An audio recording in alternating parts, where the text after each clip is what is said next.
Hello दोस्तों, तो आज हम आप लोगों को बताने वाले हैं शिक्षा के अभिकरण। शिक्षा के अभिकरण क्या क्या हो सकते हैं और क्या होते हैं। एजेंसी अभिकरण को इंग्लिश में एजेंसी बोलते हैं। तो बीडी भाटिया ने बताया कि शिक्षा एक ऐसा साधन है जिसकी जरूरत सभी को पड़ती है। तो शिक्षा को समाज में क्रियान्वित करने के लिए शिक्षा को समाज में क्रियान्वित करने के लिए विशिष्ट संस्थानों की जरूरत पड़ती है और यही विशिष्ट संस्थान ही हमारे एजेंसी कहलाते हैं। जैसे स्कूल हो गया, विद्यालय हो गया, ये सभी क्या है हमारे,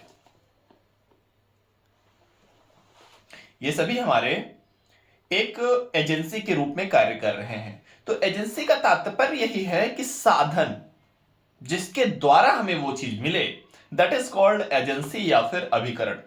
तो समझ में आया होगा एजेंसी होता क्या है। अब हम लोग बात करेंगे शिक्षा के अभिकरणों का वर्गीकरण। Classification of agencies of education. Classification of agencies of education, कितने टाइप्स के वर्गीकरण होते हैं। तो पहला औपचारिक, जिसे फॉर्मल कहते हैं, औपचारिक शिक्षा। दूसरा अनौपचारिक शिक्षा और तीसरा दूरवर्ती शिक्षा।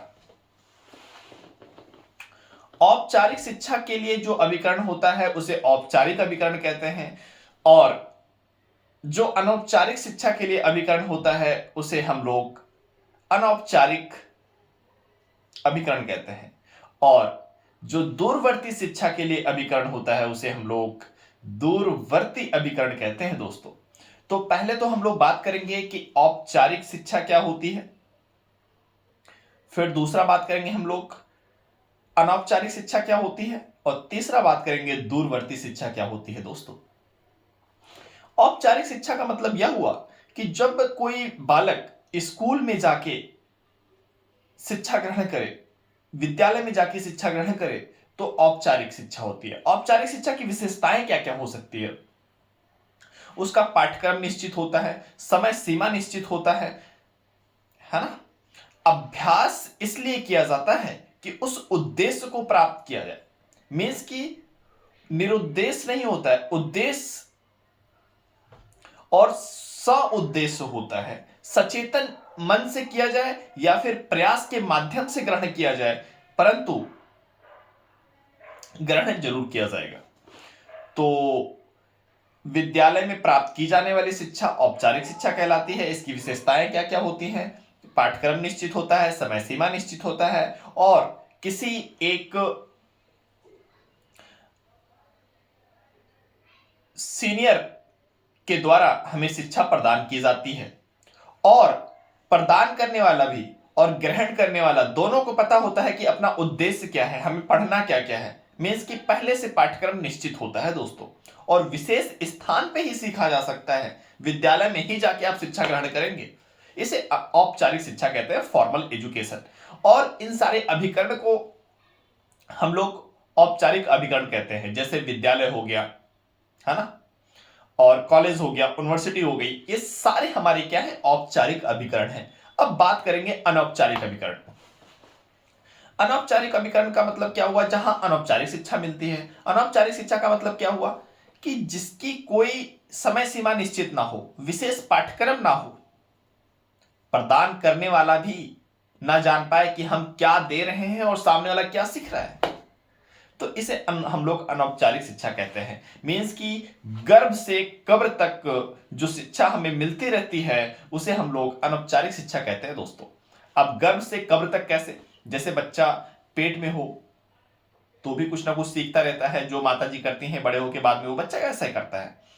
और जब बच्चा बड़ा होकर के कुछ मतलब जब इस दुनिया में आता है तो कुछ ना कुछ देखता है, सीखता है। मीन्स कि ज्ञान इंद्रियों से जो महसूस करे उसे हम लोग अनौपचारिक शिक्षा कहते हैं। जैसे टच किया, करंट मार दिया उसे, तो इसका मतलब उसे समझ में आ गया कि इसे टच करने से करंट मारता है। और कुछ मान लो नाक, कान, जीभ, त्वचा से जो भी उसे संवेदनाएं महसूस होती हैं उसे हम लोग बाद में एक शिक्षा के रूप में ग्रहण कर लेते हैं। जैसे कुछ सूंघा, मीन्स ये सूंघा, उसे क्या लगा, गंदी सी स्मेल आई, तो उसे समझ में आ गया भाई यहाँ पे जाएंगे तो ये नाला है और नाला से बहुत गंदी स्मेल आती है। फिर उसने कुछ देखा, देखने में क्या हुआ, जैसे मान लो किसी का एक्सीडेंट हो जाए, और एक्सीडेंट में क्या उसने देखा कि भाई एक्सीडेंट होती है, इतनी खतरनाक होती है, आदमी की जान चली जाती है, तो वो संभल के चलाएगा। तो एक तरह से क्या है, उसे शिक्षा ही मिल रही है दोस्तों। तो समझ में आया होगा कि औपचारिक और अनौपचारिक शिक्षा क्या होता है। अब अनौपचारिक के अभिकरण कौन कौन से हैं? एक होता है परिवार, एक होता है समुदाय, फिर होता है राज्य, फिर होता है धर्म, फिर होता है पुस्तकालय, फिर होता है वाचनालय। ये सारे हमारे किसके अभिकरण हैं? अनौपचारिक के अभिकरण है। जैसे परिवार से हमें कुछ ना कुछ सीख मिलती रहती है, जैसा परिवार बिहेव करता है बच्चा उसी का नाटक करने लगता है, उसी की कॉपी करने लगता है। जैसे वो टीवी में देखता है सलमान खान ऐसा बाल रखा हुआ है, ऐसी स्टाइल से चल रहा है, तो वो उसी स्टाइल में चलने लगता है। तो उसे हम लोग क्या कहते हैं, वो बच्चा कॉपी पेस्ट कर रहा है, मीन्स कि उसकी नकल उतार रहा है। तो ऐसे ही मम्मी पापा जो करते हैं बच्चा भी वही करता है। तो एक परिवार जो होता है अनौपचारिक शिक्षा देने वाला पहला अभिकरण होता है। दूसरा होता है समुदाय, समुदाय में जो सीखते हैं अगल बगल अड़ोस पड़ोस में, वो बच्चा ग्रहण करता है, उसे कहते हैं हम लोग समुदाय। तीसरा होता है राज्य का अभिकरण। राज्य अभिकरण क्या होता है दोस्तों? राज्य में अभिकरण जो होता है वो बहुत ही सिंपल सा फंडा होता है। क्या होता है? जैसे राज्य अगर कुछ अच्छा कर रहा है, ट्रैफिक नियम का पालन करवा रहा है, उससे बच्चे की शिक्षा मिल रही है कि भाई ट्रैफिक रूल्स को फॉलो करना चाहिए, हेलमेट लगाने को बोल रहा है राज्य, तो बच्चा हेलमेट लगा रहा है, मीन्स कि कोई भी जो बच्चा नहीं रह गया वो बालक हो गया, बालक हेलमेट लगा रहा है, तो वो अनौपचारिक शिक्षा मिल रहा है किसके थ्रू? राज्य के थ्रू। फिर आता है धर्म। धर्म में बोला जाता है कि भाई आप इस भगवान को पूजा करोगे, आप इसको मानोगे, इसे नहीं मानोगे, तो ये धर्म बोलता है। फिर आता है पुस्तकालय, वाचनालय। पुस्तकालय में भी जाके बंदा शिक्षा ग्रहण करता है। इसका मतलब यह हुआ कि पुस्तकालय में भी जब मन करेगा तब जाएगा, कोई निश्चित पाठ्यक्रम नहीं है, इसलिए अनौपचारिक शिक्षा होती है दोस्तों। नेक्स्ट आता है निरौपचारिक शिक्षा। निरौपचारिक शिक्षा में क्या होता है? जैसे सॉरी, दूरवर्ती शिक्षा। नेक्स्ट आता है मुक्त विश्वविद्यालय, शिक्षक रेडियो, शैक्षिक दूरदर्शन। मुक्त विश्वविद्यालय क्या होता है? इसमें पाठ्यक्रम तो फिक्स है, पाठ्यक्रम फिक्स है और समय सीमा भी फिक्स है, परंतु एक निश्चित स्थान फिक्स नहीं है। इस वजह से इसे कहते हैं निरौपचारिक शिक्षा। निरौपचारिक शिक्षा का मतलब समझ में आया होगा आप लोगों को। और निरौपचारिक को इंग्लिश में क्या बोलते हैं? Non formal. अनौपचारिक को इनफॉर्मल और औपचारिक को फॉर्मल। तो इतनी बात समझ में आई होगी। कितने टाइप के अभिकरण होते हैं? 3 टाइप्स के अभिकरण होते हैं। कौन कौन से? औपचारिक, अनौपचारिक, निरौपचारिक। थैंक यू दोस्तों।